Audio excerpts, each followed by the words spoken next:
Welcome back to Dawn of Man HP. The journey of Inception through the construction project here with masonry continues. Still much to go on the wall over there. Haven't started this side of the river. We're doing some roundhouses. Lots of stables yet to go. This is the last of the warehouses, so we're about to finish that up. Before we go any further, I need to make a sincere apology. I unintentionally blamed a bug in the game for something that was not the game's fault. It was my fault. It was a blind spot relating to the butchering. There's nothing wrong with the butchering. There was something wrong with the player. So I definitely regret. I try to give out accurate information, but in this case, I was wrong. So the issue was the limit screen here, which is F4. And I normally reset these carefully, but I have the meat set to 30, I have bone set to 10, I have raw skin set to 10. And because those are so low, the people were saying, look, you don't need any more of this. And you'll be able to tell where in this episode I changed that, because if you take a look, you'll see these numbers spike dramatically at that point.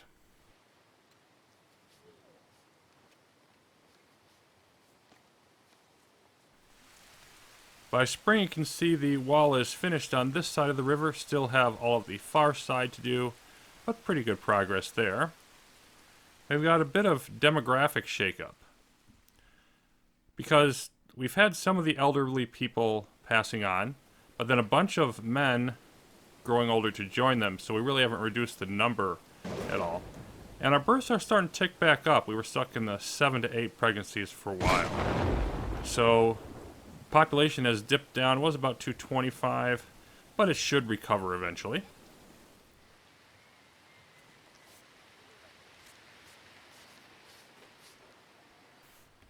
There are some times when you can do things right and just bad luck seems to conspire against you. Here we've got rye disease. This is our second year in a row with a rye disease problem, rye being a disease-resistant crop. So between that and the fact that we're doing a bunch of building, our straw situation is not looking great. Next up, we started running low on sickles. We're not running out by any stretch, but running low. So I actually built a second crafter across the river. It's the Bronze Age, middle of the Bronze Age, and I'm building Stone Age structures. But you gotta do what you've gotta do. And how big of a problem is this? Let's go take a look at some fields.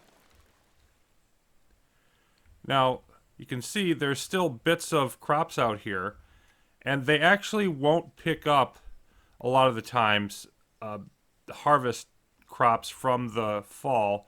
Oh, good, raiders are coming. That's going to be fun too. But they won't pick up crops from the fall in the winter sometimes. They'll get stuck where they don't want to do that. So you'll have to wait till the spring, and meanwhile this stuff decays.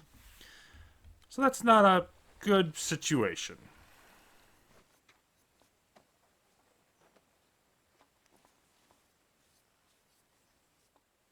Then came a series of adjustments which would take years. Increased butchering resulted in more food, but also a higher workload. We started to have things like bread and milk spoiling, so I needed to adjust some limits there and take down some fields. And meanwhile, the stone wall construction slowed down, partly due to the workload and partly due to just required more effort to go get the stone because the closest sources were used up and we needed to push further and further and further outward from the city. The straw supply became more strained as we hit our third disease outbreak in 4 years. This time it was barley.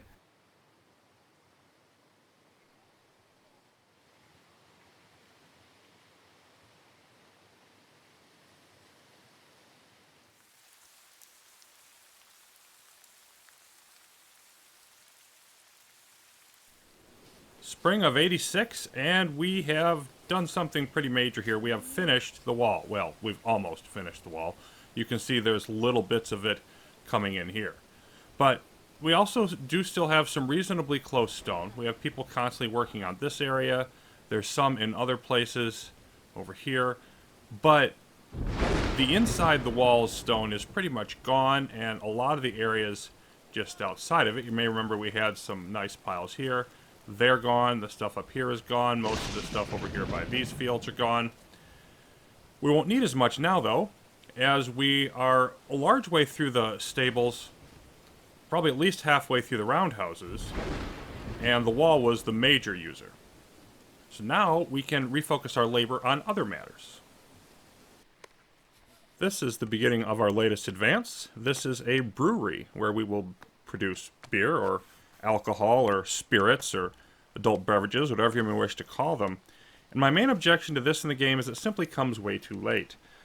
We know that there was some use of fermentation as far back as the Paleolithic. First evidence is 13,000 BC. And definitely by 6 to 7,000 BC, or Neolithic at the latest, you've got widespread drinking of wine, etc. So putting this in the Bronze Age is just too late. They may very well have wanted to do it from a game balance point of view. Don't cram everything into Neolithic, but honestly, it would fit better in the Mesolithic than it would in the Bronze Age. Never mind that we've skipped past the Copper Age. This is just way too late in the game for this to come in historically. But what we're going to be seeing here is that beer, much like its historical use, primary practical use is morale. Ancient armies, one of the main causes of desertion, people had, very harsh and brutal lives. It actually wasn't that hard to get people to volunteer and go fight, particularly with various forms of propaganda. What was very difficult, though, is to get them to do it without a sufficient supply of alcohol. You'd end up with mass desertion if you tried that. So alcohol actually was one of, fine, people might die from disease, might die horribly in battle, but don't let us, get out of our adult drinks. That's not going to be a very good idea. So now we can see the process of producing it. We've got this fire going to keep a reasonable heat, usually roughly between 23 to 29 degrees Celsius, or up to about 85 degrees Fahrenheit is the proper temperature for most of this. And they're taking a break and pausing and then stirring this big vat here, keeping everything warm. And there we go. We're carting off our very first adult beverage of many more. Now, these in the game, if we take a look at what we're going to do here, we're going to definitely prop up our limit. We're going to want to go up to 20% of population. You get the effect of satisfying thirst, and you also get a morale boost for 1 season.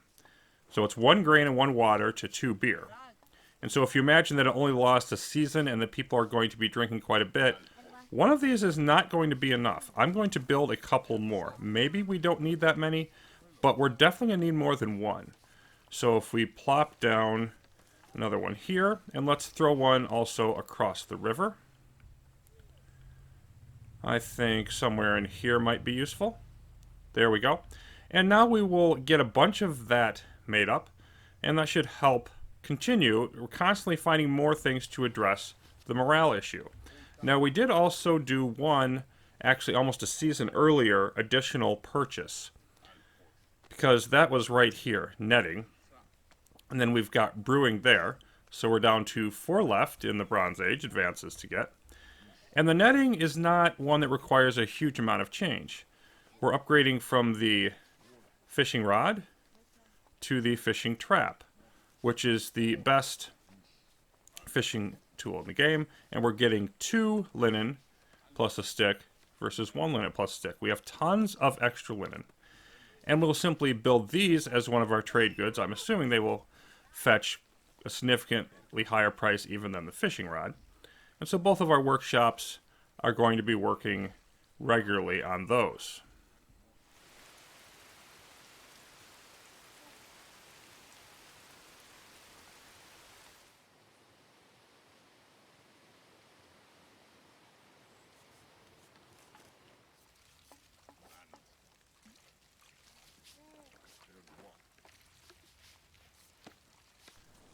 Summer once again, and definitely the way the seasonal workload goes, it's the best season for advances. I've done a couple here as we just make the switch to fall. But I also had to do something else. The beer was quite low at the beginning of the season. I built a couple more breweries. So we've got one over here, one on the other side of the river. And if we take a look at our stables, we can see all the way back here, we have all of our stone stables up. So now we're down to just the roundhouses, and the majority of them are in place. Our demand for stone has gone down considerably. We're definitely over the hump with that. And then as far as our advances that we've gotten are concerned, I bought one and then traded for the other. We got horse domestication, but the horse herds are spread over far-flung areas of the map, too far to really effectively go after them. So hopefully we will get some more nearby eventually. Right now I need to get that last animal domesticated, but there's no convenient way to do it yet. And then sword making is the one we traded for. Next weapon advance. And this one requires a bit of discussion because things are just more complicated than that really would have you think. Now, if we take a look, for example, here, we've got a sickle and an axe. And if you were going into battle, why would you carry like a sickle or a harpoon, for example? But the way the game's inventory is set up, it tries to give them a fair amount of flexibility with what they can carry, which works well as a gameplay mechanic. But it also makes things a little bit weird in terms of realistic situations, particularly historically. And what we're thinking about here mainly is swords versus spears. Very general case, swords would be better than spears as a melee weapon. They definitely were the dominant melee weapon of the ancient battlefield overall, up until the time when gunpowder and more advanced range weapons are developed. But specifically, it gets a little more complicated than that. I've got a video linked down in the description by Lindy Beige. There's some, battles with recreational type swords and spears demonstrated in there. It basically, the spear has the reach advantage. Typically, they're about 2 meters long, and swords are much shorter. On the other hand, swords allow for greater mobility and flexibility of a fighting force compared to the rigid shield wall of a phalanx. And so they could be superior on certain types of terrain, particularly in specific situations. And there's a lot of debate among historians over just exactly what was best under what conditions. And I'm not going to get into all of that, but the main point is it's complicated comparing spears and swords. You can't just say one was better and then you move on to the next part in history, which is better for game mechanic if you just can move on to something that's just superior. And reality isn't that simple. You have, now the sword has given us 3 fighting stars, same material as the bronze spear, which is 2 fighting stars and 3 for hunting. No hunting ability for the sword, but it does give superior melee damage, which, again, there's so many things that you need to abstract for relatively simplistic gameplay mechanics. For example, the spear, the way it's used in the game, is more like a javelin. They throw them at the enemy, where, there is no, rigid shield wall formation in the game at all. Combat is not that particularly well fleshed out. And so that reach advantage that a spear has in terms of increased range is simply not there. It doesn't give you that effect. Most typically, the way that these weapons would be paired together, as they were in many types of military formations, is that you would have the spear primarily, and then if something happened to the spear or battle closed to the point where you weren't able to maneuver well with it or whatever, you would pull out the sword as a backup weapon. It's small enough to be used in that sense. Well, again, our inventory system here doesn't really support that. The idea of having a backup melee weapon. You just sort of have 2 of whatever types are available. And so it is ahistorical, but I think it's also understandable within the desire to have a reasonably straightforward and simple to use gameplay mechanic. Now, practically speaking, we're actually not going to be able to use the sword because we continue to not have a whole lot of bronze. However, every once in a while, we haven't been able to trade for virtually any copper or actual bronze. Bronze tools, yes, but not bronze itself, for quite some time. And then you get a trader like this. This is definitely the biggest haul I've yet seen. 9 bronze axes is nice. And of course, again, tin ore that we already have plenty of, some copper tools. No copper, actually, but look, 17 finished bronze. Right now we have 1. So, yeah. We just spent a lot of money trading, but we're going to spend more. And this is also a good opportunity to look at, if I can figure out where they are. There we go. So you can see the fish trap are 20, and the fishing rod's 15. So that is indeed an upgrade. And basically what we're going to do is just spend, since we've got a good amount of these in, we don't even need those anymore, so we can spend up most of our fishing rods, and then we'll throw in one outfit and a loaf of bread to even this up, and voila! Yes, indeed, we get another point from the bronze acquisition, and now we can actually build something. Now, if we were able to trade like that more regularly, we could build up a stockpile of bronze, and we could up what we're producing beyond just the axes and picks, and occasionally sickles when they're needed, into some of the other weapons, including the swords. But I don't see that happening because it's very few and far between. That's the first haul of nearly that size I've yet seen. Hey, look what I found. It's our first batch of horses. They sort of look like they're running here. Of course, we're going to capture the young ones and eliminate the adults so that more herds will spawn. Yes, it's a little bit gamey, but it's very difficult to get a sufficient amount otherwise. And these are hard to hunt, which is going to make it even more difficult because of how fast they are. Take a look over there. You can see the difference between the donkey icon and the horse. And our animal limits, what I want to do is, I think I've already got it set up. Yeah, 25 horses along with 25 donkeys. At this point, there's really no difference between them in terms of what they provide. A horse is just basically a glorified, somewhat faster donkey. They both are useful for pulling carts around, and not that great for meat and skins, but you do get some out of them. Our next toy is the composite bow. Step up from the previous bow, which required skins. No longer needs those. We're moving up to linen here, and this may actually turn out to be the finest trade good that we can yet produce. But for the moment, we're really more concerned, as we have donkeys dying of disease, about the fact that it boosts our hunting to the maximum. So range, combat, and hunting are now at their max. And composite simply meaning that it's the bow itself is constructed out of not just wood, but also typically horn and sinew. That gives it more energy storage capacity for the same size bow, increasing range, increasing firepower, etc. Because of the limited combat, Dawn of Man really fails to capture how some of these advances work together in late Bronze Age warfare. Chariots ruled the battlefield in those times. An army of foot soldiers could be eliminated by a very small number of well-equipped, trained chariots. But in order for that to work, you needed the range and power of the composite bow. You need horses and well-trained ones. You need an ample supply of bronze to build the chariots themselves, the wheels, obviously, that the chariots ran on, so forth. Here's our very first plow, and you can see how primitive it is. I really like the fact it doesn't have a bunch of bell and whistles. It's just got a couple wheels, and the blade back here to get the furrow going, and it's hooked up to the cattle, and that's about it. From a game point of view, these plant faster, and they also remove any morale hit from planting, which is obviously going to be a big benefit to us long term for our morale.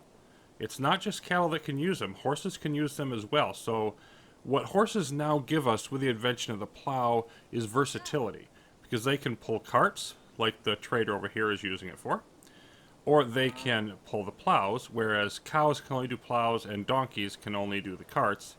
The horses can do both. No chariots for them, but we'll take what we can get. Now these only grab the one planting spot. They don't go off and do a whole row or anything, but still. Get the speed bonus, no morale hit, and they are built in our workshops. And I've moved all my workshops over to just producing those for the time being, because we're going to want a lot of these, obviously, for the busy planting season. And so you can see 2 logs, 2 sticks, and then linen. And I've only got them set here to 20, but I'm going to up that to at least 20% of adults, and I may up it. In fact, I'm going to want it higher than that. I'm going to want it at least here, because I'm going to want as many of those available. Now, they do decay over time, so we're going to be pumping a lot of resources into these, but I think they're very much going to be worth it. We'll free up labor to do other things and give us a nice leg up in our agricultural efforts.